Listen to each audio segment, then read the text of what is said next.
Eu vou abrir um pouco o assunto porque, enfim, foi até tema do Arthur, mas estava essa história, o Trump revogar o GPS no Brasil, e eu também quero debater isso no Flow, porque isso tem muito a ver com o fascículo 4 do Livro Amarelo, que eu sempre recomendo. Eu tô relendo, como eu vou no Flow amanhã, eu tô relendo todos os fascículos do Livro Amarelo, e é impressionante como é bom, tá? O fascículo 4 claramente é o melhor de todos, e será superado pelo fascículo 5º, mas como o fascículo 4, que teve que foi orientado pelo Orlando, em grande medida, como aquele fascículo 4 é bom, como a gente fala sobre soberania de maneira clara, como o Brasil projeta poder para a América do Sul, para os países de língua portuguesa, como o Brasil se protege dessa questão BRICS. É impressionante que os problemas que o Brasil vem passando de ser uma anti-força política no próprio continente, porque ele tinha tudo para ser a principal força política do continente, não é? E aí hoje ele está submetido a um arranjo econômico junto à China que é desfavorável a gente, por mais que a balança comercial seja positiva, e do outro lado uma relação com os Estados Unidos em que nós estamos no quintal dele e nunca conseguimos atuar enquanto liderança, enquanto força. Então esse fascículo 4 do Livro Amarelo traz as perguntas certas e as respostas certas para essas perguntas, realmente muito bom. Tá? Muito bom, e só aumenta vamos dizer, a energia que a gente tem que ter em transformar o Brasil num país sério. Mas isso aqui, essa notícia que estava aí no Metrópolis, né? Que é: Brasil pode ficar sem GPS, saiba como funciona o sistema criado nos Estados Unidos. Pode ser, né? Da matéria da Laura Braga, é muito louco, porque veja só o que eu disse. Após a imposição de sanções dos Estados Unidos contra o Brasil, a escalada de tensões entre os países cresceu, ainda mais com anúncios de proibições a ministro do Supremo do STF, Departamento de Estado, blá blá blá, beleza. O secretário de Estado americano, Marco Rubio, anunciou a revogação do visto, blá blá blá. Então as novas sanções, blá blá blá blá blá, e até mesmo o bloqueio de uso de satélites e GPS. Contudo, o bloqueio do sistema de geolocalização seria possível? Desce. Aí ele explica o que é, blá blá blá blá blá. Sem encheção de linguiça, blá blá blá blá blá blá blá blá blá blá blá blá blá blá blá. Como é possível bloquear o GPS em um país? Os sinais transmitidos pelo GPS são unidimensionais, saem do espaço e alcançam ao mesmo tempo receptores em qualquer parte do mundo. Dessa forma, especialistas apontam que é bastante improvável cortar o sinal do GPS somente para um país ou um território sem afetar regiões vizinhas. Porém, podem existir maneiras de interferir localmente no funcionamento do GPS. Algumas dessas técnicas já foram usadas em zonas de conflito ou de interesse estratégico. A principal é o jamming, um bloqueio de sinal feito com dispositivos que emitem ondas de rádio para neutralizar o sinal original dos satélites. O bloqueio consiste em prejudicar a recepção do sinal com um transmissor na mesma frequência, mais forte. Porém, para isso seria necessário criar interferência a partir do Brasil, o que pode ser um ato de sabotagem, né? Aí vai lá explicando, né? Isso começou a rodar, tá? Porque recentemente colocaram, né, a tornozeleira aí no senhor Jair Bolsonaro, e o Eduardo ou o Figueiredo, um deles veio a público falar assim, né, a tornozeleira funciona com GPS, dando a entender que eles iam atrás do Trump, né, eles iam, Trump, arranque o GPS do Brasil, né? Isso faz parte de uma coisa que me assusta um pouco, que é esses caras colocarem um interesse particular da luta deles, que eles colocam como uma luta aberta, né? A luta contra o sistema, né? Luta contra o Xandão, sendo que no fundo isso é uma luta particular, porque quando eles estiveram numa posição de poder aqui no Brasil, ou seja, o Jair Bolsonaro era presidente da República, o Eduardo era deputado federal, o irmão dele, Flávio, era senador, eles dispunham de ministros, dispunham de tudo, tá? Eles, como deles, desculpa o termo, tava na reta, aí eles não tinham coragem de fazer nenhuma ação, né? Eram todos cordeirinhos. Toda vez que tentavam um negócio, tomavam um berro do Alexandre de Moraes e fugiam. Aí agora, né, o Eduardo foge do Brasil, sai, vai lá para os Estados Unidos, aí ele, né, como ele não tem nenhum risco, aí ele joga o risco no colo de todo mundo, né? E vem com essas coisas meio falaciosas. E eu volto a colocar, para os Estados Unidos, né, fazer uma operação que desmontaria o GPS no Brasil, que teria consequências, né, se isso fosse possível, catastróficas pra gente.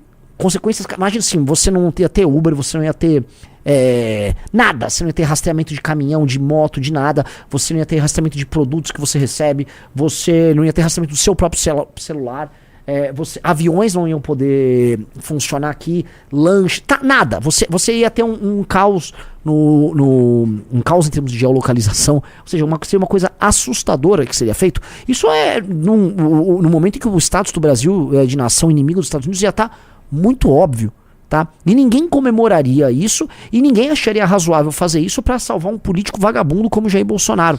Mas os Bolsonaro acham, especialmente o Eduardo, acha que o Brasil tá parado, né, vidrado nessa ideia e que acha legítimo uma maluquice dessas, Riso. Bizarro. Você queria falar alguma coisa? Não, falar nem jogador de futebol treinando o pessoal ia conseguir rastrear lá. É verdade. O que é vantajoso para alguns. Só que para você fazer isso, você tem que estar basicamente em território nosso ou na costa do Brasil. Só que isso já seria um ato de agressão e de ruptura que cruzaria absolutamente qualquer linha, né? Um cara botou, acaba semáforo, banco, aviação, acaba com, assim, setores inteiros da economia desapareceriam. Na verdade, mesmo setores antigos hoje dependem de artefatos tecnológicos para a operação delas, né? Seria uma regressão. Só que isso abre uma outra discussão, porque no fim do dia, só da gente lembrar da existência dessa dependência, a gente percebe o quê? Que o Brasil é dependente dos Estados Unidos da América. E é uma coisa que a gente vai discutir hoje aqui, tá? A nossa dependência tecnológica. Por exemplo, a Marinha Brasileira tinha contrato, se eu não me engano, com a Starlink, que é uma empresa norte-americana, que é uma empresa controlada pelo Elon Musk. É uma tecnologia super bacana, não vejo problema algum, mas precisamos entender, né? O governo brasileiro, o STF, ficam brigando com o Elon Musk, ficam brigando com a Starlink, enquanto nossas próprias forças armadas usam isso. Ou seja, a gente é, do ponto de vista tecnológico, a gente é muito dependente. E isso abre realmente essa discussão que eu ia comentar aqui. Por quê? Tá? Que é uma discussão que está muito presente no livro 4 do Livro Amarelo. Esta interdependência de tecnologias, de resguardo institucional, de participação num determinado mercado global, tudo isso depende de uma ordem mundial, que é a ordem pós-45, que tinha o mundo dividido primeiro naquele bloco, que é o bloco soviético, em que as pessoas dependiam de uma institucionalidade ligada à União Soviética, ou seja, o mundo do bloco soviético ele era ligado à institucionalidade soviética, e o mundo ligado, o tal do mundo livre, ligado aos Estados Unidos da América, tá? Com todas as consequências positivas e negativas disso aí. Quando os Estados Unidos venceu isso, né, o Fukuyama veio, meu Deus, o mundo... Não, basicamente a técnica agora vai andar junto com a democracia, esse arranjo de democracia mais livre mercado é o arranjo do futuro, a história acabou, né? Enfim, só dá pano pra manga aí, não quero nem entrar nisso, mas o ponto central é a ideia de uma hegemonia americana, de uma Pax americana e de um mundo sem fronteiras, regulado por organismos internacionais. Esse mundo vem caindo e são os próprios Estados Unidos da América que estão desabando ele. E aí quando a gente lembra que num cenário desses, o Brasil, que é um estado que não consegue ser soberano dentro do próprio território, ele passa a ser dependente desses arranjos que ele acreditou e que ele não construiu para si próprio uma indústria de defesa suficiente, um controle territorial suficiente, um controle das próprias fronteiras suficiente, controle tecnológico suficiente. A gente olha, a gente tá na mão, assim, basicamente na mão de qualquer um. E aí a gente percebe, nós não somos um país pequeno que pode se dar o luxo apenas de ser satélite ou vassalo de uma nação mais forte. Não, nós somos uma nação com um território gigantesco, mas com um comportamento e com pretensões de uma nação pequena. E agora a gente olha essas coisas que estão acontecendo e a gente fica assustado, né? A gente fica assustado, a gente passa a se sentir ridículo. Que é o que eu vejo, quando eu vejo um governo como o americano, né, se comportando como tá por uma questão de negociação com blocos políticos internacionais, normalmente essa questão dos BRICS, tá? Falando em usar a OTAN para barrar a compra de material brasileiro, por exemplo, da Embraer, falando aqui de esse zoom que houve do GPS, que a gente sabe que não é execuível, mas é no mínimo, vamos dizer, um alerta e uma demonstração da nossa pequenez. Tudo isso, né, para além dessas questões de Alexandre de Moraes e tal, isso nos mostra como falta um projeto de nação para o Brasil. E 2, como quem nos administra hoje, que é esse grupo que quer ser vassalo da China e que na ânsia de romper com a lógica de política externa do Bolsonaro, vamos dizer, acelerou esse processo de absorção do Brasil por parte do grupo chinês, né?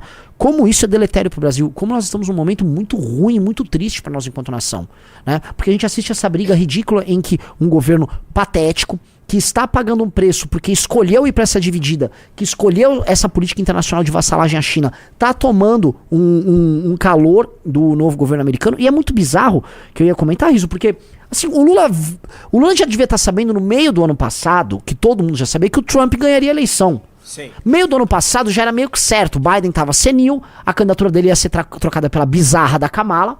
Todo mundo sabia assim, gente, o Trump vai ganhar a eleição, talvez a gente tenha que, do ponto de vista da política internacional, rever algumas coisas para se adaptar para um novo cenário. Mas o que o Lula fez foi pisar no acelerador, sendo um débil mental internacional, aumentando as declarações dele em temas que são espinhosos ou sensíveis para os Estados Unidos da América, se comportando como se fosse um arauto do discurso dos BRICS, que nem a China se comporta assim. Para ser honesto, a China vem tendo um comportamento na briga com os Estados Unidos quase olímpico, né? Ela fica parada, deixa os Estados Unidos errarem, ela se aproveita das pequenas brechas dadas pelos Estados Unidos nos erros cometidos por eles.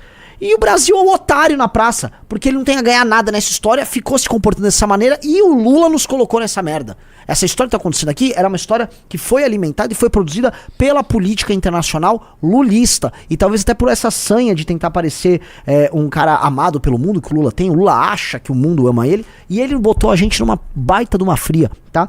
Saiu inclusive um editorial que eu acho que vale a pena o riso colocar aqui, do Estadão. O Estadão fez um editorial muito bom, colocando novamente as coisas nos termos que elas precisam colocados. A culpa é do Lula. A gente tá sendo colocado nessa briga internacional por conta do Lula.